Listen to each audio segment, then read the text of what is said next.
In Dota 2, people butt heads. I'm not gonna sit here and peddle some fake PMA bullshit to you because this isn't the place for that. This right here, this is reality.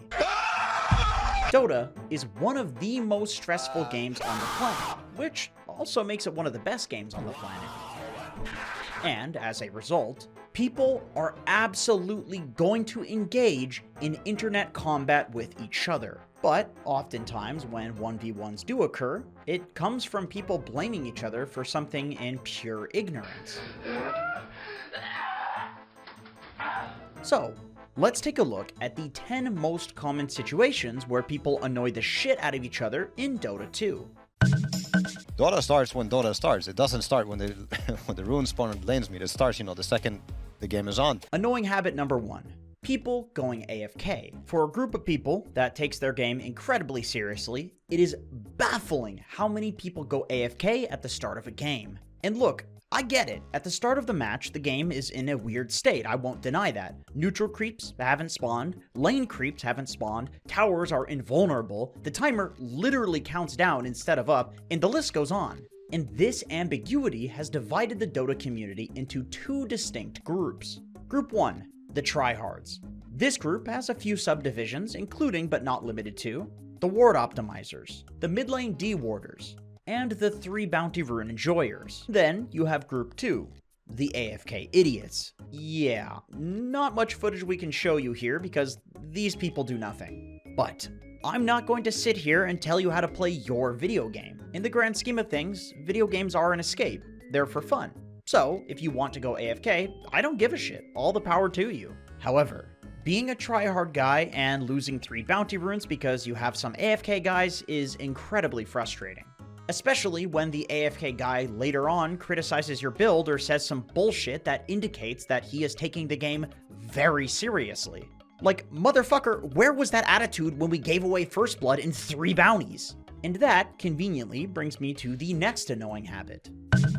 Number 2, speaking only in hindsight. Hindsight bias, also known as the knew-it-all-along phenomenon, is the common tendency for people to perceive past events as having been more predictable than they were. Wikipedia, 2023 AD. The crazy thing about cognitive biases is that knowing they exist and that we're predisposed to them seems to have very little impact on not falling victim to them. In the case of hindsight, I think that most people are well aware of how useless it is, because, well, obviously you can't change the past, but also, Dota 2 is a game where there's almost always a path to win, so there should never really come a point where you're not talking about future plans in the game, unless you have stopped giving a shit about winning. And in this case, why in Gaben's great name would you want to hear some angry, overbearing guy criticize your play? This is a Dota game. If I wanted to sign up for a coaching session from an angry, overbearing guy, I'd sign up for twitch.tv/bsjcoaches. Speaking of useless carry players. Number 3, carries not helping supports deward. Those who live in a glass house should not throw stones. Geoffrey Chaucer, 1385 AD. The Dota version of this is, carries who don't protect supports should not complain about wards. Basically, I believe that you are more than free to walk away from your supports while they're dewarding in favor of doing something else. But the moment you complain about the enemies having wards, you're an idiot. And that brings me to my main gripe with this. Most cores don't even realize that they're doing this. They do it entirely unwittingly, because if they're a carry, they're thinking about farm, if they're a mid, they're thinking about kills, and if they're an offlaner, well, they're not thinking. However, consider for a second this possibility. What happens if a core walks away from an enemy ward knowingly? Well, I'd argue that this is actually okay, because what's not okay is annoying habit number 4, supports forcing unnecessary dewards. Sometimes the enemy team is clearly protecting a ward, and supports, especially since they started giving a gold bounty, have a killer instinct for those weird yellow eye wieners. Cores do not share this sentiment, and rightly so. Running up a high ground into enemy vision is pretty much the #1 way to throw Dota games for the past 10 years. So, what's the solution? Should cores help their supports deward, or shouldn't they? They should, if someone on the enemy team is showing somewhere else or dead. Otherwise, they should not walk in and feed with their support.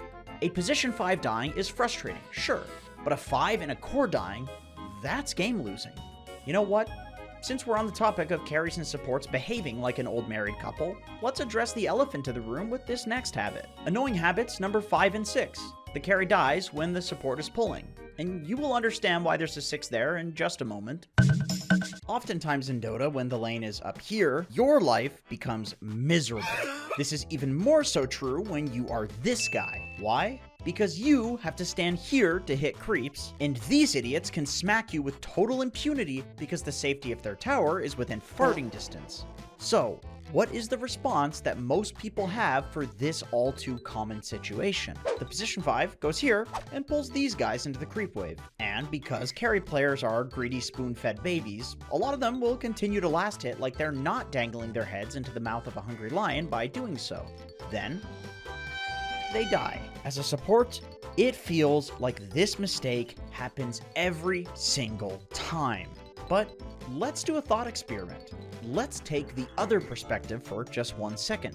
As a carry, sometimes you are freely happily CSing with your support serving you entree after entree of delectable shared tangos. No! Tangos. For me, just no more. Tango. Then boom, just like that, out of nowhere, the enemy team goes on you and your support is nowhere in sight. You die, abandoned and lonely, and yet you are still expected to carry the game. So, what's the problem here? And where is the disconnect? The disconnect is that it takes mental effort to last hit, and it takes way less mental effort to stand around and support. So, what might be blindingly obvious to you as a 5 is not obvious to your carry, and reasonably so. So, what's the solution? Well, there are 2 that I can suggest. 1, you can make it very clear to your carry what you're about to do and then only go do it when you've received verbal communication that they are okay with it. In good faith, I cannot say though that this one will actually work because I fully realize that people don't communicate in Dota pubs and they don't behave rationally. Which is why I would recommend the second solution. You can push the lane into the enemy tower to bounce it back to in front of your tower. This way, you achieve the same thing as pulling neutrals, but without leaving your carry to die. Alright, since we've effectively shit on carries and supports, let's give the offlane some love with this next annoying habit. Annoying habit number 7, offlaners dying when the 4 position goes mid for the rune. Offlaners are psychotic. Everybody knows this at this point, and honestly, everybody is okay with it. But where this becomes a problem is when your mid laner is also needy. Sometimes mid laners have carry type tendencies, and other times mid laners genuinely rely on runes to win the game for you. In any case, sometimes the 4 position has some reason to leave the lane. And this is precisely when the offlaner is supposed to stop playing like a Floridian crackhead. Alas, because they refuse to take their meds, every single time you leave the lane as a 4, your offlaner continues to harass the carry 1v2 and then feeds. The annoying thing about this is that no matter how well you do in the lane, this death resets it, nullifying any outskilling you as a support did for the first 5 minutes of the game. Annoying habit number 8. Pinging that spells are off cooldown. You see these? Wait a minute. Hold on a second. I wasn't ready to move on to the next screen. Go back. You see these things? These are there for a reason. Because sometimes your spell was on cooldown and only came up after the fight ended. Then your stupid team pings it anyway. This is incredibly annoying behavior because in my experience, either the spell pinger is entirely wrong or a much more complicated situation occurred. Sometimes the enemy team just played the fight well. What I mean by that is someone on the enemy team can bully the shit out of you so you can't press your ability in a meaningful way, and therefore it should be off cooldown. The bottom line is, most people are not maliciously holding their spell cooldowns just to spite you. And speaking of useless communication, that brings us to our next habit. Annoying habit number 9. People making calls when they're dead. When you die, you have nothing to do but sit there and watch like a cuck. Just like the cuck watching their significant other get plowed, you're way more cognizant of things that you'd otherwise be too distracted to see. This is when most Dota players morph into a full-time TI level coach. And believe me, I get it. You see more stuff and can make better calls. But that's not the problem. To quote Abraham Lincoln, you'd rather people do their own shitty ideas well than do your good ideas shitty. In Dota, saying things like, Storm has no mana, is fine. Because in this case, you're just pointing things out, and your team can make their own decisions. But the moment you start saying stuff like kill Storm Spirit, you are making the choices for your team. And that is precisely when they start throwing the game.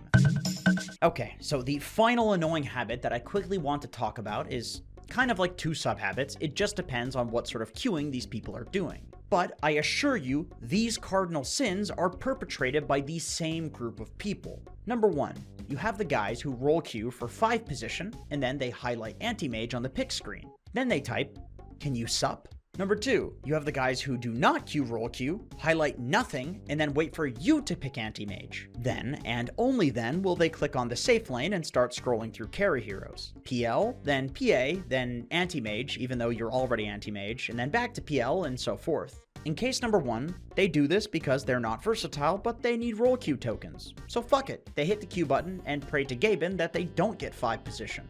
In case number 2, it's because they aren't paying attention during the pick screen, and only when they focus they realize the mistake that they've made. In both cases, you have somebody that's doing something stupid and simply lacks the versatility to cover for it. And that, my friends, is very annoying.